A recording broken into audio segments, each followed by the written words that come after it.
Good morning, everyone. Can you hear me?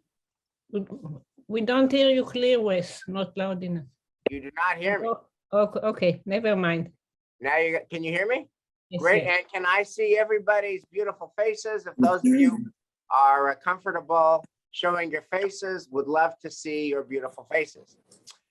So good morning, and want to thank Rhiannon, who is hosting, and I think co-hosting with Sean this morning. So thank you both for co-hosting. Want to thank all of you for being here. Good morning, Joni Mayo. Wonderful to see you, dear. And good morning, everybody. Let us begin by thanking God for the gift of learning Torah together. Baruch atah Adonai Eloheinu melech asher bachar banu mikol ha'amim v'natan lanu et Torato.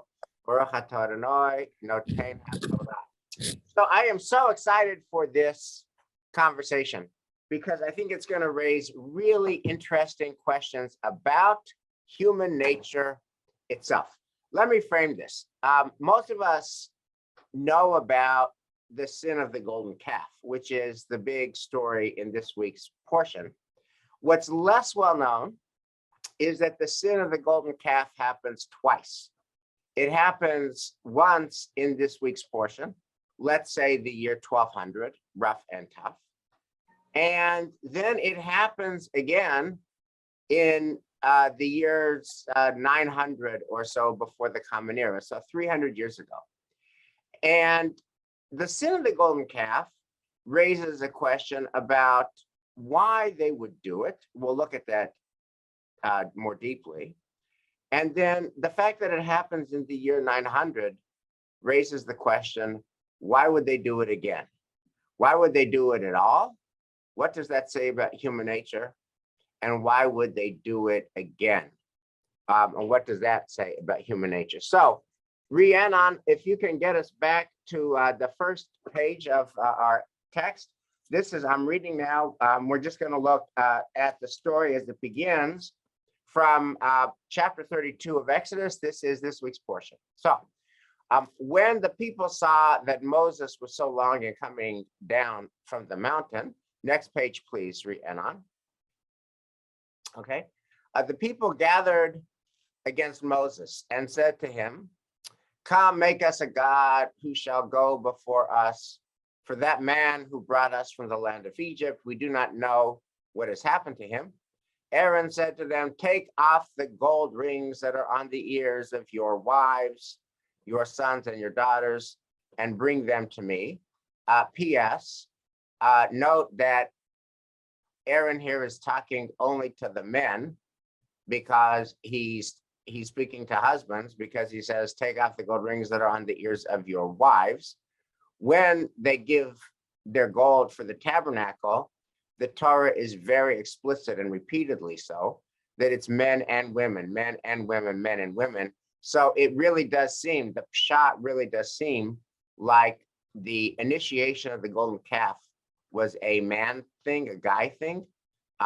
And when they build the tabernacle, it's the entire community working together. But Aaron says, take off the gold rings that are on the ears of your wives, your sons, your daughters, bring them to me. And all the people took off the gold rings that were in their ears and brought them to Aaron.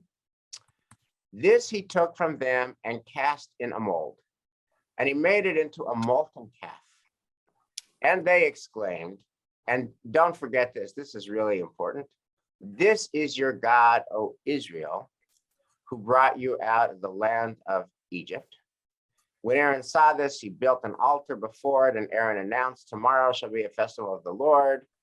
Early next day, the people offered up burnt offerings and brought us sacrifices of well-being. They sat down to eat and drink and then rose to dance. Okay. Yeah. So, Rhiannon, if we can have the full screen again. Note this language. The language that they say is, "This is your God, O Israel, who brought you out of the land of Egypt." Now, I want to just frame this by noting that earlier they had stood at Sinai, and you remember that the very first commandment is, "I, the Lord, am your God who brought you out of the land of Egypt. Anochi, I, God, I'm the real God, and I'm the one who brought you out of the land of Egypt." And then God says right after that, you shall have no other gods besides me. And then says, you shall not make for yourself a sculptured image or any likeness of what is in the heavens above or the earth below. You shall not bow down to them or serve them. So, in other words, and here's where it gets interesting. Let me give you an analogy, and then we'll take a look at what the Israelites did, and we'll ask the question what this says about human nature. Imagine that you fall in love with your beloved, and your beloved just is the most incredible beloved. That your beloved lifts you up, makes you a focus, does kindnesses for you. That you are who you are because of your beloved. You are where you are because of your beloved. You have what you have in your life that you love, that's good because of your beloved. And your beloved says, I just love you. And what's just so important to me is that you love me and that we're just faithful to each other. In the whole world, I only see you. In the whole world, you'll only see me. That will be a beautiful thing. And then your beloved goes off to work. And the next thing you do is you take another lover and have intimacy with that lover in your marital bed. That is the sin of the golden calf. The way that rabbinic Judaism understands Sinai is that it was a marriage. This is classic standard rabbinic framing. God is the groom. The children of Israel are the bride. Mount Sinai is the chuppah. And the Torah is the ketubah. And in the ketubah, the first thing that is said is, Anochi Adonai Elohecha asher hatzaticha me'eretz Mitzrayim. I am the Lord your God who took you out of Egypt, me. And then you shall have no other gods besides me. And do not make a sculptured image. That's first line of the ketubah. I took you from Egypt. Don't have any other gods and don't make a sculptured image. No sooner is that over than they make a sculptured image and they say, this calf is the God that took us out of Egypt. It is as if your loved one who's made you who you are, who you love, it's been so good to you, goes on a work trip and you just can't wait to bring an illicit lover to your marital bed. That's the sin of the golden calf. Now, here's my question to you. Why did they do it? And what does that say about human nature?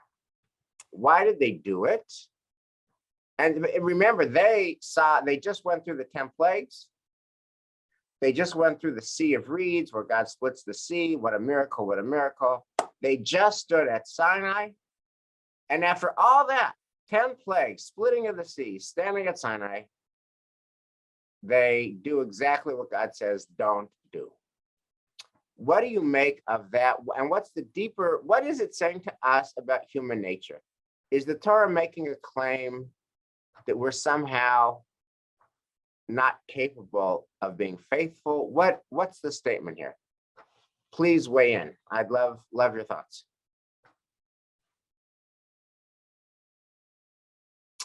Any takers?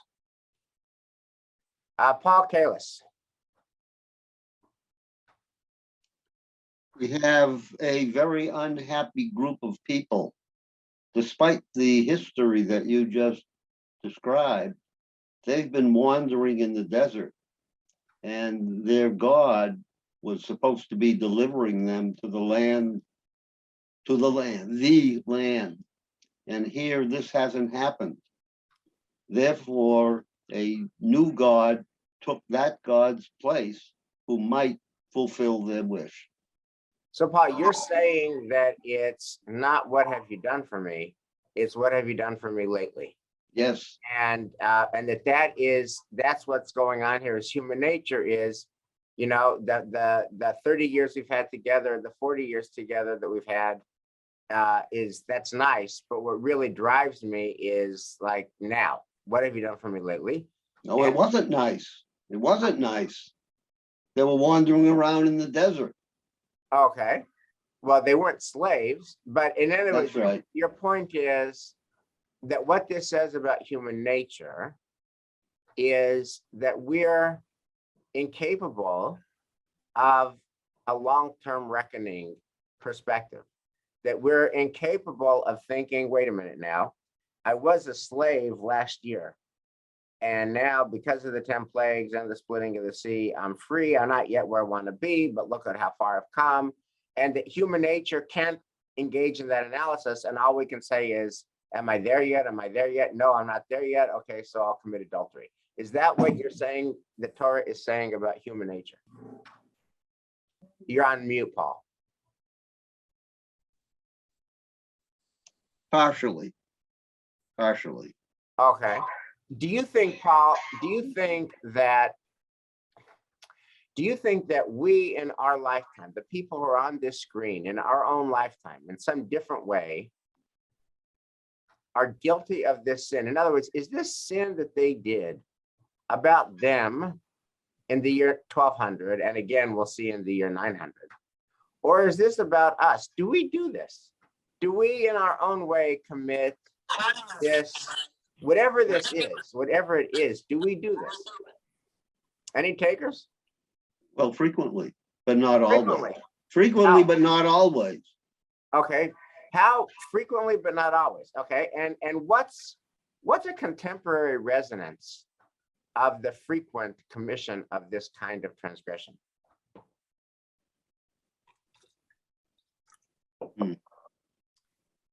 By the way, here's I have to think about that. okay, let me give you some spiritual homework.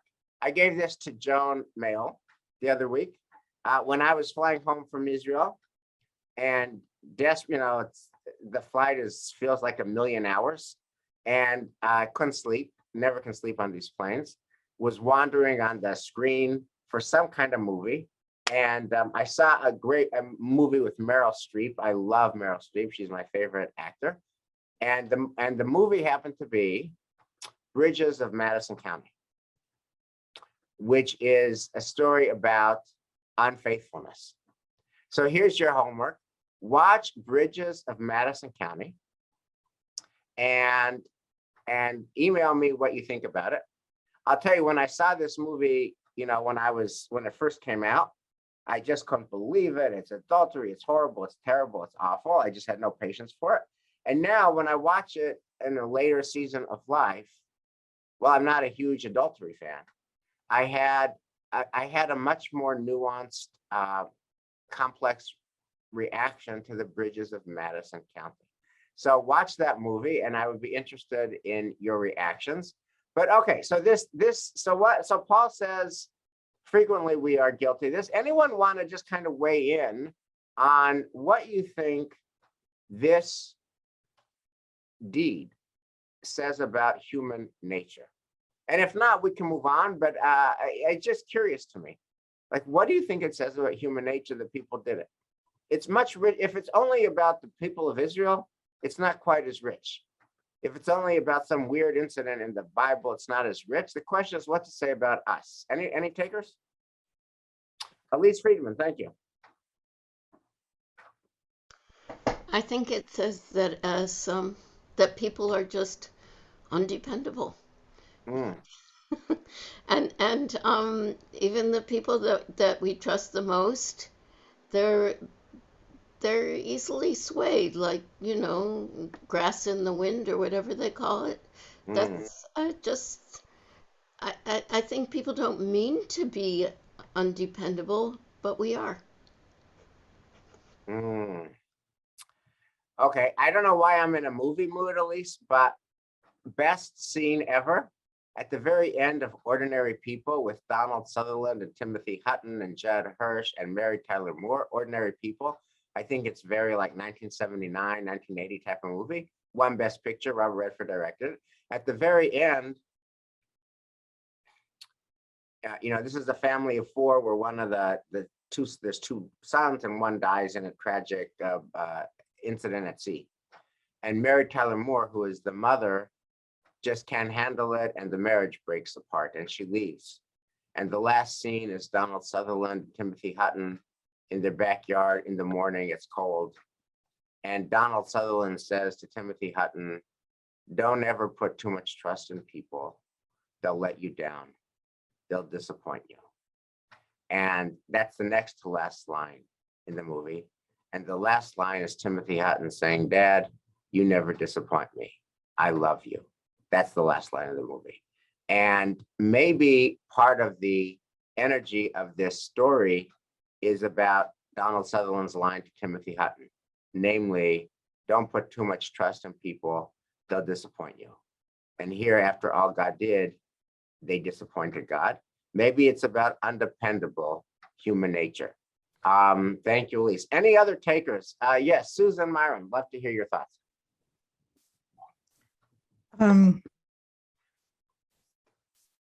Is this? Yeah, so we can hear you, we can't see you, but would love to see No, I look terrible. All right, here I am. The word that is sticking in my brain is impatience. Mm.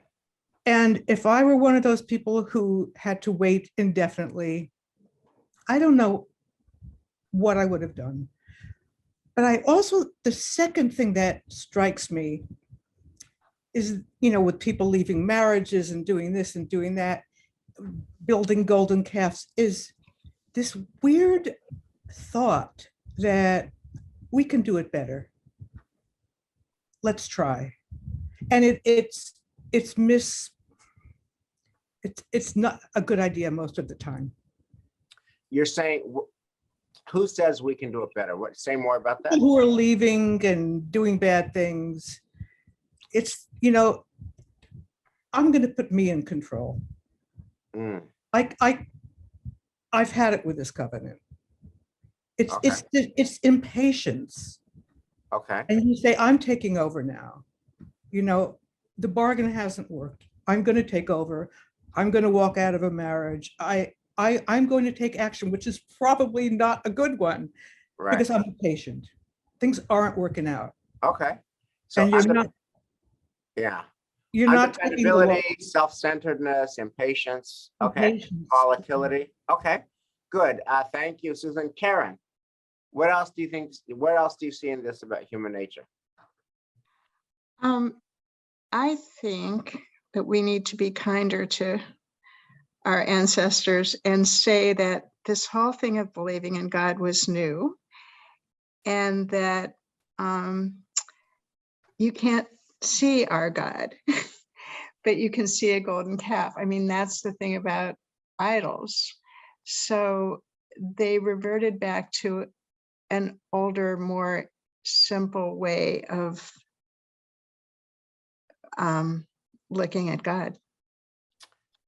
So that suggests, Karen, that more than people know what they like what they know. And they like what they know. So this invisible God thing was kind of new.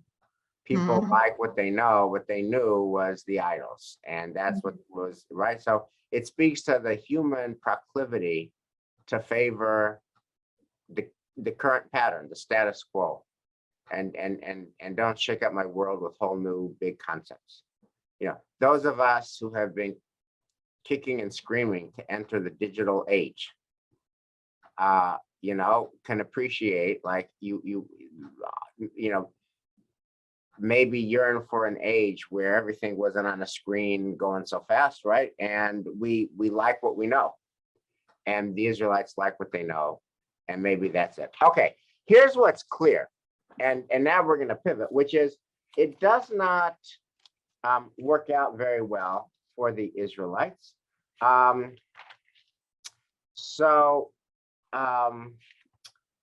going, Rhiannon, if you can Get back into the screen for a second and just go to on the page of the Eitz Chaim Chumash 534. So two more pages, 534, perfect. And now look at verse 20. This is, Moses hurls the tablets from his hands and shatters them at the foot of the mountain. So that doesn't sound very nice. And then Moses took the calf they had made, burned it, he ground it to powder, strewed it upon the water, and so he made the Israelites drink it. And then, Rhiannon, if you'll go to page 535 for a second. Now we have verse 26. We have a little bit of civil war in the wake of this thing. Moses stood up in the gate of the camp and said, "Whoever is for the Lord, come here." The Levites rallied to him. He said to them, "Thus said the Lord, each of you put sword on thigh, go back and forth from gate to gate throughout the camp and slay brother, neighbor, and kin." The Levites did as Moses bid, and some 3,000 of the people fell that day. So there's a bloody civil war. And then Rhiannon, just one more page, if you'll go to 536. And then at the end, it ends with plague, like we've been living this, verse 35. Then the Lord sent a plague upon the people for what they did with the calf that Aaron made. Okay, Rhiannon, I'll go back to full screen, please. So you see, it doesn't end very well. They do it. Moses makes the architects drink the gold. There's a civil war, 3,000 dead, and then God sends them some plague to top it off. Now, here's my question to you. If you know, and then it's in the Torah, so they read about it. If you read this story and you're a subsequent generation of Israelite, what do you think about the idea of building another golden calf? Any takers? Like, what would you think? Like, when you read the story, what does it scream out to you? Kind of don't do this at home. This is like a really bad idea. It's really pernicious. It's kind of considered, one of the big sins of the biblical Israel. Okay, and it's in the Torah, and it's considered a cardinal sin. Bloody, violent, death, civil war, plague. Don't do this again. Okay, so just pause. And now, Rhiannon, if you can go now to the next page, which is Kings 12, 1 Kings 12. So let me just kind of frame what happens here, okay? We'll frame what happens here, and then we'll read it inside. This is the moment where the kingdom of Israel that had been united. The first king was King Saul. It was united. The second king was King David, united. The third king was King Solomon, united. When Solomon dies, united ends, and you have a divided kingdom of north and south. Chapter 12 tells us how this happened. So there's two characters that you need to know. One is Rehoboam, who is the son of Solomon, and the other is Yerovam, who is not the son of Solomon. Rehoboam is the son of Solomon. Yerovam is not the son of Solomon. And here, let me just frame this. And this is a famous story, but there's gonna be a little golden calf payoff at the end. But you need to just dwell with the story. Rehoboam is the son of Solomon, and you're gonna see that a delegation comes to him and says, "Hey, Rehoboam, we served your dad, and we love the line of David and Solomon and you, and we would love to serve you. Just one minor question. Can you be a little less intense than your dad? I mean, your dad was a great king and he was wise and all, but oh my God, he was so hard on us. He was so hard on us. If you'll be a little softer, just a little softer, we will love you forever and serve you totally." And Rehoboam says, that's interesting. Give me 3 days to think about it. I just want to think about that. Should I be softer than my dad? And Rehoboam goes to one group of advisors, actually his father's advisors, kind of the senior advisors, and tells them what the people said. And the advisors say, you know, they're right. They're right. Tell them, yes, you're right. Tell them I'm going to be nicer and softer than my dad. And if you do that, the entire kingdom of Israel will love you forever. And then Rehoboam goes to another set of advisors who are younger, kind of his contemporaries, and he asks them the question, and they say, oh no, don't say yes, say not only no, not only will I not be softer than my dad, not only will I be like my dad, I'll be tougher than my dad. To kind of use some language that Daniel Hartman used in his podcast last week, if my dad hit you with a 5-kilogram bomb, I'm going to hit you with a 10-kilogram bomb. And I'm going to be tougher than that. What the people do with Rehoboam is say, we're done with this dynasty. We're just done. We're not serving you. And at that moment, Rehoboam loses the kingdom. And Rehoboam decides, I'm going to wage war to make them serve me. And at that point, he gets his army and he's about to attack the north. And then he kind of has a dream, or he kind of has a prophetic mission, a vision, which says, no, Rehoboam, you be the king in the south, the king of Judah. And your Rehoboam is going to be the king up north. And Rehoboam reluctantly says, okay. And it's a bloodless division. It's no war. And Rehoboam recalls his troops. And the way that the story ends at the moment is Rehoboam, the son of Solomon, no longer has the entire kingdom because he was an idiot, because he said no to the people instead of yes to the people, because he listened to the wrong advisors. And they said, we're done with you. And Rehoboam is now left only with the southern kingdom. And Yerovam is going to be the king of the north. So, Rhiannon, if you'll go back to the top of that page, please, so that I can just read this inside. I'm going to read this inside, and all of this is going to set us up for the moment of the sin of the golden calf. Okay, so this is all. I've shared this with you, but I wanted you to see it inside. It's remarkable that anybody could be this stupid. Rehoboam went to Shechem, for all Israel had come to Shechem to claim him as king. Jeroboam, son of Nebat, learned of it while he was still in Egypt, for Jeroboam had fled from King Solomon and had settled in Egypt. They sent for him, and Jeroboam and all the assembly of Israel came and spoke to Rehoboam as follows. Your father made our yoke heavy. Now lighten the harsh labor and the heavy yoke which your father laid on us, and we will serve you. He answered them, go away for 3 days and come back to me. So the people went away. King Rehoboam took counsel with the elders who had served his father Solomon during his lifetime. He said, what answer do you advise me to give to this people?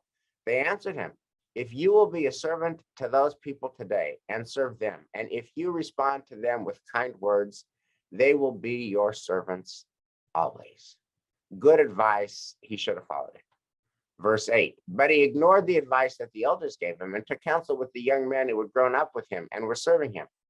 What, he asked, you advised that we replied to the people who said to me, lighten the load that your father placed upon us.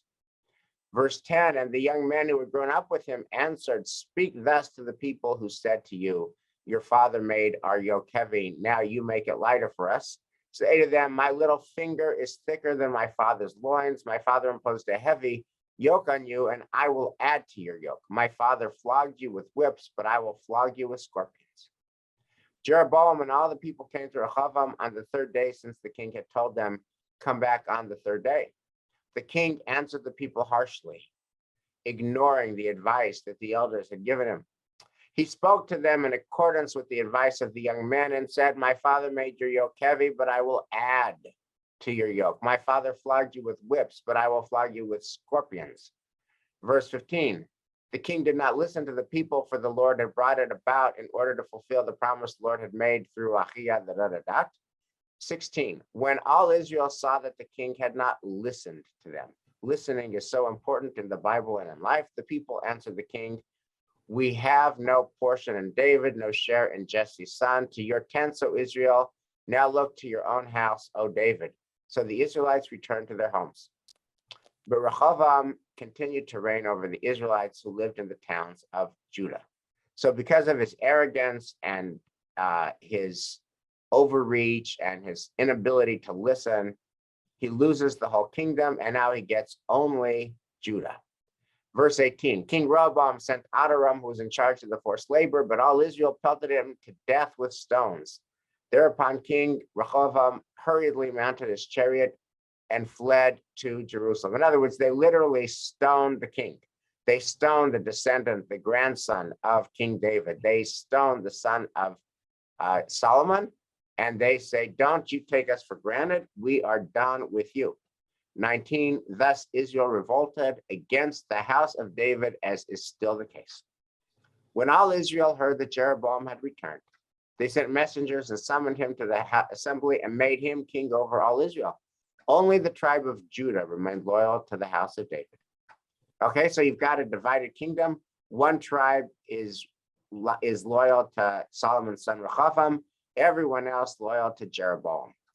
21, on his return to Jerusalem, Rehoboam mustered all the house of Judah and the tribes of Benjamin, 180,000 picked warriors to fight against the house of Israel in order to restore the kingship. But the word of God came to Shemaiah, the man of God, say to King Rehoboam, the son of Solomon of Judah, and to all the houses of Judah and Benjamin and the rest of the people, thus said the Lord, you shall not set out to make war on your kinsmen, the Israelites. Let every man return to his home, for this thing has been brought about by me. They heeded the word of the Lord and turned back in accordance with the word of the Lord. And then Jeroboam fortified Shechem in the hill country of Ephraim, resided there. He moved out from there and fortified Penuel. Okay, Rhiannon, if we can go back to full screen. So I needed to just give you that background. We'll come back to the story in a minute. That's going to be the background for Golden Calf Part 2. But before we do that, it's just kind of a fascinating story. What do you think of that story so far? This is the story of how the kingdom gets divided, which is prologue to Golden Calf Part 2. What do you think about Rehoboam and not listening to the elders and listening to the young punks who are his contemporaries? What do you think that teaches us about human nature? Any takers? Dottie. Dottie, if you can unmute, thank you. You're good. Dottie, what do you think that teaches us about human nature? Hello? Yes, now we can hear you, Dottie. No, I don't want to use the word young punk. You mentioned in the email about Winston Churchill, and I've read a lot about him, and all that I can do is why you brought this up. I think at one of the meetings, Franklin Roosevelt, Joe Stalin, and Winston Churchill were there, and they were dividing up Europe. The Americans took one part, Northern Europe, I believe, and Joseph Stalin took the other. Winston Churchill hated, if you've read enough about him, did not like Joseph Stalin and did not agree to this. He walked away from the conference. But my point is that look what happened. It's comparable to almost what today is with Russia and what's going on. The point is, he felt it was wrong, Winston Churchill, what they were doing, but Franklin Roosevelt went along with Joe Stalin and they split. We took, I think, Western Europe and Stalin took Eastern Europe. You know what happened in Germany and you know what happened in all the other surrounding places. And I think it's the same thing. Here, Winston Churchill, who to me was a man of his time, I've read a lot about him and I admire him. He could see this, but President Roosevelt couldn't see it. And this, what Joseph Stalin did then, has reverberated all these years, and we're still paying the price today. That's my point, that when you do evil or you split a country and you do things, how do you get it back? Except God just told the representative that they must do it. But God doesn't tell them us today. That's my point. Right. In other words, Rehoboam had a lack of vision and I think a lack of humility.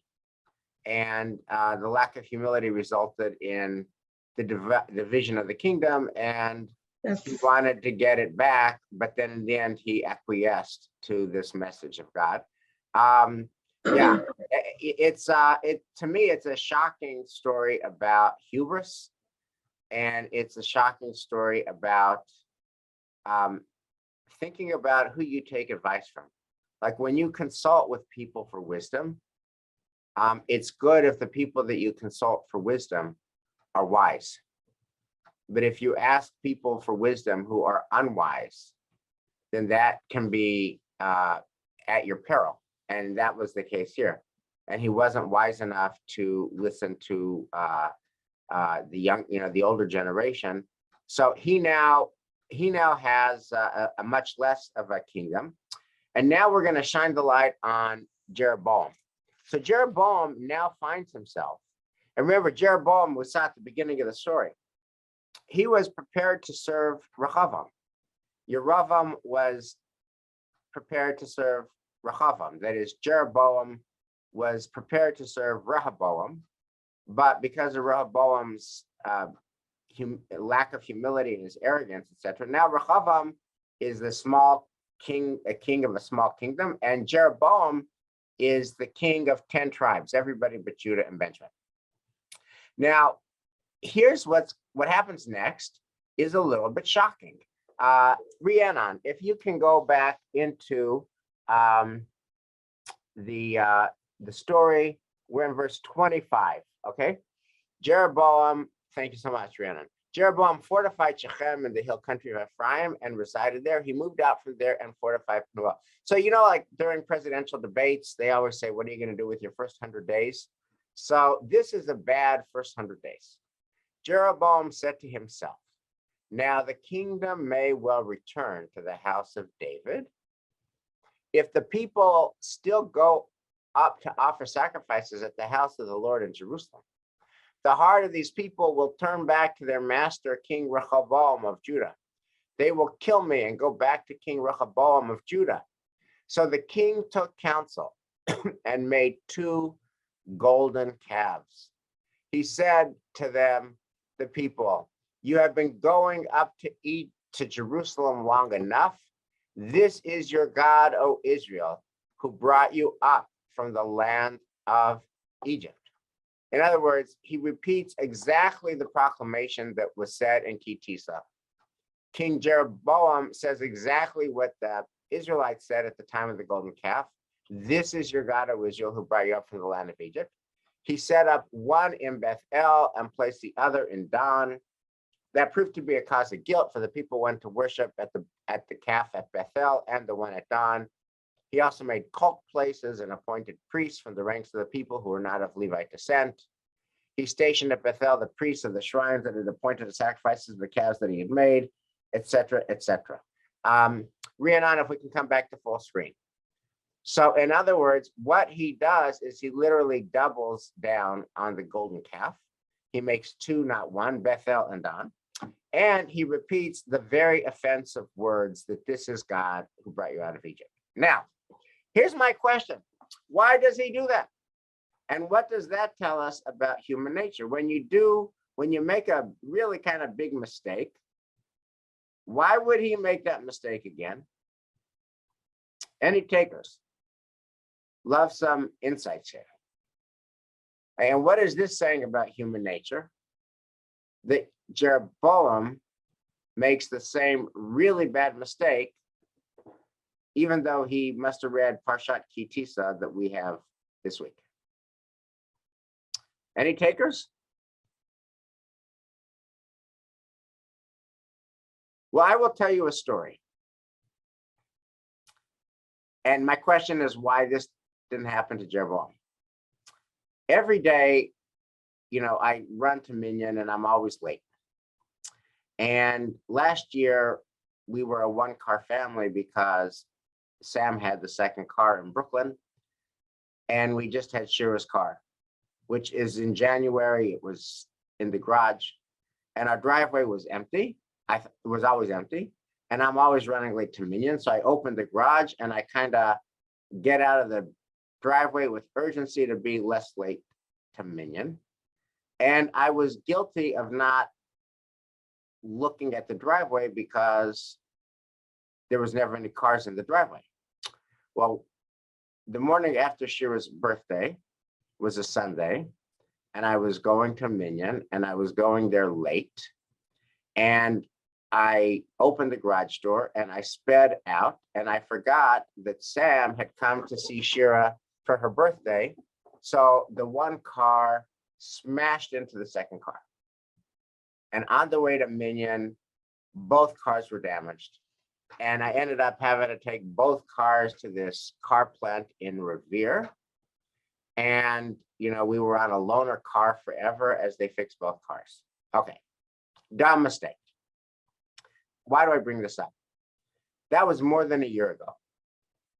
And every morning now, when I get out of the driveway, even though there's no cars, I am so slow and I look and I look and then I look and then I look and then I look and then I look and then I pray and then I look and then I look. It takes me 7 minutes to back out of the driveway. Every day I'm reliving the trauma of that. Every day I relive the trauma of that. And I'm literally damaged goods when it comes to backing out. When I'm at Whole Foods parking lot, I'm damaged goods when it comes to parking. I can still hear the crash and the smash when I was backing out one car into the other, okay? And I would just never, ever, ever move a car backwards without like obsessing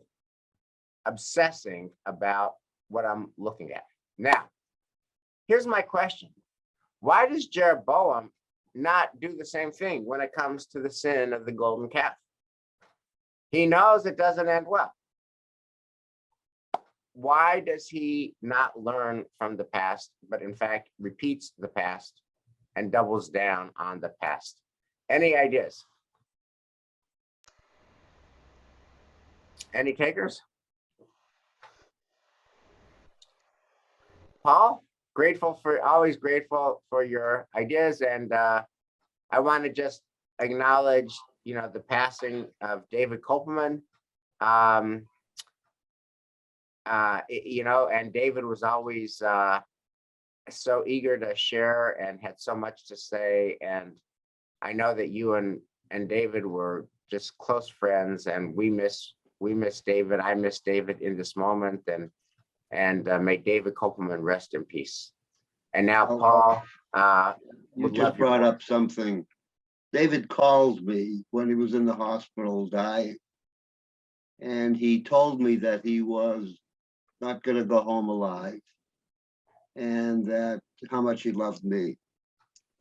He also told me to tell this group and you how much he missed them.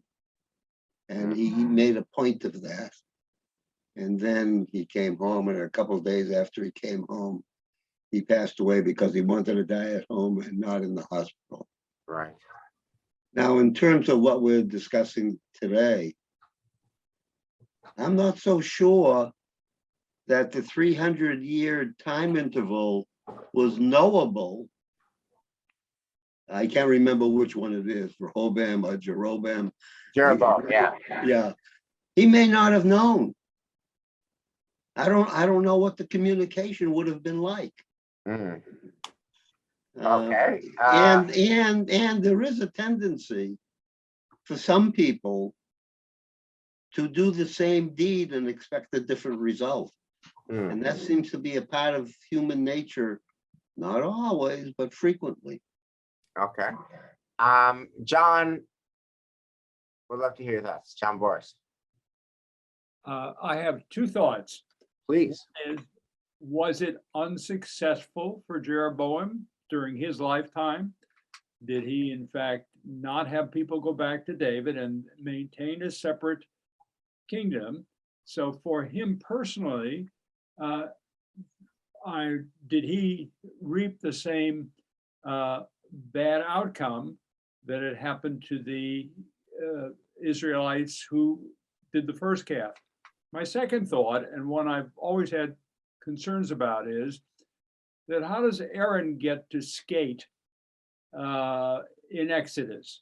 He gets the material for the first calf, he presides over it, he tells people to go and pray in front of it, and yet he gets off easily. So perhaps Jeroboam did know what didn't happen to Aaron, and he got away with it, so maybe I will. Two thoughts. Interesting idea. I think, to me, by the way, John, your comments point to a possible reading of this, which is very contemporary, which is not to talk politics, but you would think January 6th was an insurrection. But there's a rereading of history so that January 6th is now, in some people's minds, legitimate political discourse. So boundary crossing that would have been unthinkable somehow becomes normalized. And in some way, maybe Jeroboam is rewriting history. That one would think that golden calves and saying that this golden calf is what took us out of Egypt is a boundary you don't cross. But Aaron didn't seem to suffer for it. Maybe I'll try it, and maybe I'll personally prosper from the erosion of these communal norms.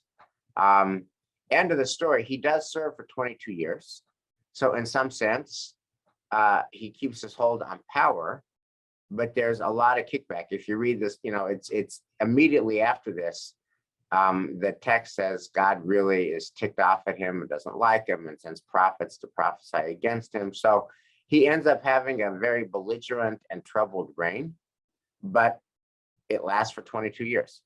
And I think this is an instance of rewriting history. We're going to violate a huge cultural norm, and we're going to call it legitimate political discourse then and now. Elise Friedman.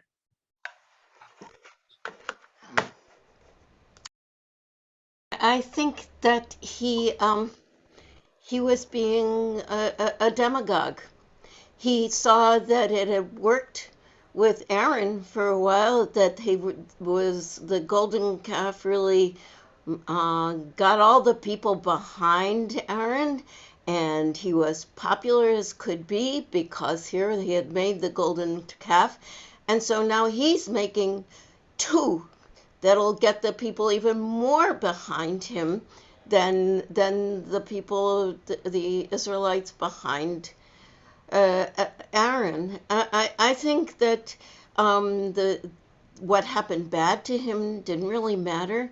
I mean, we see demagogues today who will do things that we know are very, very bad, and they get people behind them, and still bad things are happening to these demagogues, but it doesn't stop them because Right. it gets the people behind them.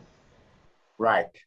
And yeah, and I think that I do think that this story is a cautionary tale about the lengths to which people will go to aggrandize power and the ways in which they can get away with it. I mean, he is king for 22 years. And even though he is reviled by the editor of 1 Kings, and even though God sends prophets to castigate him, the fact is he's in power for 22 years. And so doing some norm transgressing, some things that some minds might consider shocking, can become normalized and grab your hold on power. And I think this is really a cautionary tale about our own times. He literally goes to the most, he takes the most shocking thing, which is the golden calf, And he now brings two of them. Let's do two golden calves. Let's spread the golden calves. And let's use the exact same proclamation. This is the God who took us out of Egypt. And lo and behold, he's king for 22 years. And by the way, can you imagine the place, what we haven't talked about is the poor Israelites. They're just screwed because, one king is Rehoboam, who is so unwise and arrogant and lacking in wisdom as to say, I'm going to be even harsher than our father. And that's not a very good choice.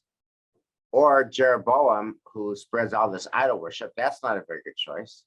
So you have ordinary people who are caught in the crosshairs then and now. Any other ideas about this? And then I want to close with what the Bible gives us as a note of hope. Any other insight about why he would do it again beyond what we've talked about? So where do we go from here? We have the children of Israel who are disserved by Aaron. Then we have 300 years later, the Israelites who are disserved by Jeroboam and by Rehoboam, and who are now, have a divided kingdom, and they have a megalomaniac down south, and they have kind of a norm shatterer up north, and now they've got golden calves. And what do you do? How do you see hope in this picture? So I'll give you the biblical answer for hope, which is the story of Ki Tisa is the middle portion of the five parshiot in the second half of Exodus to tell the building of the Mishkan story. So there's Teruma, Tetzaveh, then Ki Tisa, then Vayakel Pekude. So there's 5 portions that deal with the building of the tabernacle, and kind of smack in the middle is the sin of the golden calf. And one of the ambiguities about the way the Torah tells the story is chronology. Did they do the building of the tabernacle first and then the sin of the golden calf? Or did the sin of the golden calf happen first and then they did the building of the tabernacle? And the text itself is somewhat ambiguous because, as you know, if you follow the portions, the directions are given in the first 2 portions, Teruma, Tetzaveh, and then they're executed in the last 2 portions, Vayakel Pekude, with the sin of the golden calf in the middle. So what happened first is kind of not clear from the text. But the rabbinic interpretation is that there's total clarity that the sin of the golden calf happened first and the building of the tabernacle happened second. And Rashi says that the sin of the golden calf was an illness, was an ailment, and the building of the tabernacle was the medicine, was the response, was the antidote. In other words, what do we do for the bevy of problems that the golden calf stories, plural, heighten? They highlight a humility problem. They highlight a faithfulness problem. They highlight a dependability problem. They highlight an egomaniac, it's all about me problem. They highlight an erosion of norms, if I can get power problem. What's the antidote to that? And according to classic rabbinic thought, the antidote is the building of a tabernacle and then the practice of religious life around the tabernacle. That is to say, having daily rhythms that center you and ground you, daily rhythms that connect you to each other and that connect you to God, is the best response to the dark side of human nature that these stories reveal. So come to shul early and often. Any last thoughts, comments, or questions? So with that, thank you guys so much and see you next week. Thank you. Thank you. Thank Bye. you. Bye-bye.